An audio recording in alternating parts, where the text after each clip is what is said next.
There are a lot of unknowns when it comes to how we might leave the European Union, but what we do know is that it's likely to mean fewer EU migrants coming to the UK. So what's the current picture of EU nationals in London? In 2015, the total number of EU migrants living in London was estimated at about 932,000. In this Polish cafe in South London, these construction workers from the EU didn't seem overly concerned about their future. I don't know what's going to be after March, but at this moment, no difference at all. I'm just waiting for Home Office to send me my permanent residence cards. I was applying 2 months ago for me and my family.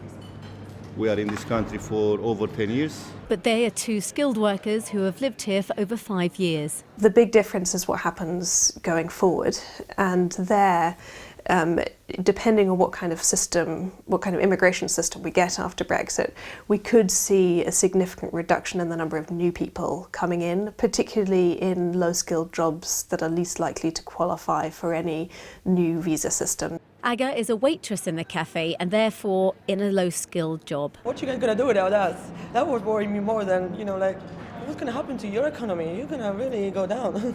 I hope not, but it might happen. EU migrants aren't so easily replaced, says her manager. It may not be politically correct to say so, but the fact is there are no Brits in that age sector of any numbers to replace the Europeans that are currently working.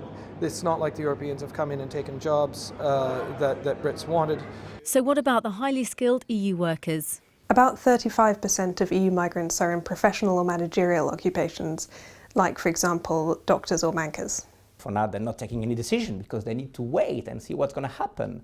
On the other hand, for people that have been here many years, like for me, for example, I've obtained this residency card, which I've applied a few years back. But with these, I'm supposed to be able to stay in the UK. With London's workforce reliant on EU migrants of all skill types, what might happen next? On the one hand, you might expect that more people would come in anticipation of the fact that it might be more difficult to do that in the future.